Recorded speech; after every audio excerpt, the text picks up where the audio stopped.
नमस्कार शेतकरी बांधवांनो, एमटे ऑल टीव्ही या यूट्यूब चॅनलवरती तुमचं पुन्हा एकदा स्वागत आहे। पीक विमा 2024 वाटप सुरू, SMS आले। शेतकऱ्यांसाठी आजचा आनंदाचा दिवस आहे। अनेक दिवसापासून शेतकरी बांधव विचारत होते की पीक विमा कधी जमा होणार, पीक विमा कधी येणार। आता तुमची काळजी मिटली आहे, कारण शेतकऱ्यांच्या खात्यावर आता SMS म्हणजे संदेश प्राप्त झाले आहेत। कोणत्या जिल्ह्यातील शेतकऱ्यांना सध्या वाटप सुरू आहे ते व्हिडिओच्या शेवटी आपण नक्की पाहणार आहोत। मित्रांनो, शेतकरी बांधवांनो, आम्ही वेळोवेळी तुमच्यासाठी महत्त्वाच्या अपडेट आणत असतो, मात्र तुम्ही लाईक का करत नाही? तर चला पटापट लाईक करून चॅनल सबस्क्राईब केलं नसेल तर चॅनलला सबस्क्राईब करा। मित्रांनो, खरीप 2024 मध्ये 1 रुपयात पीक विमा शेतकऱ्यांनी भरला होता। अनेक शेतकरी बांधवांनी ई पीक पाहणी देखील केली होती, मात्र हाच पीक विमा डिसेंबर 2024 मध्ये मिळणे अपेक्षित होते।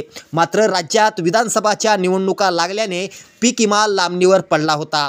मात्र आचारसंहिता होऊन देखील हाच पीक विमा जानेवारीमध्ये तरी मिळणं अपेक्षित होते। मात्र तत्कालीन कृषी मंत्री धनंजय मुंडे यांनी पीक विमा रकमेत घोटाळा केल्याचे आरोप विरोधकांनी केले होते, त्यामुळे पुन्हा एकदा पीक विमा लांबणीवर पडला। मात्र आता पीक विम्याचा मार्ग मोकळा झाला असून शेतकऱ्यांच्या खात्यावर 25% प्रमाणे पीक विमा जमा व्हायला सुरुवात झाली आहे। शेतकरी बांधवांनो, आपल्याला माहीतच असेल, सन 2024 मध्ये सप्टेंबर महिन्यात मुसळधार पावसाने शेतकऱ्यांच्या पिकांचं जसे की सोयाबीन, कापूस अर्थात खरीप पिकांचं मोठ्या प्रमाणात नुकसान झालं होतं। त्यावेळी राज्य सरकारने पंचनामे करत तात्काळ 25% अग्रिम मंजूर करत शेतकऱ्यांना 8 दिवसात पीक विमा जमा करण्याचे आदेश दिले होते। मात्र निवडणुका लागल्याने पीक विमा वाटप लांबणीवर पडलं होतं। आता कोणत्या जिल्ह्यातील शेतकऱ्यांच्या खात्यावर ही रक्कम वर्ग होत आहे ते जिल्हे पाहूया।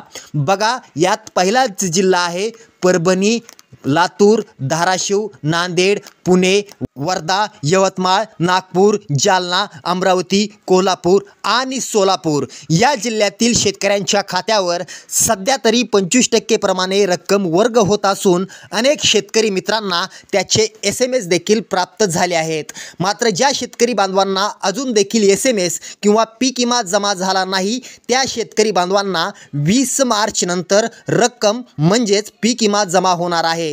तसंच उर्वरित जिल्ह्यातील शेतकऱ्यांना 15 मार्च पासून रक्कम वर्ग होणार असल्याची माहिती आता समोर येत आहे। व्हिडिओ कसा वाटला खाली कमेंट्स करा।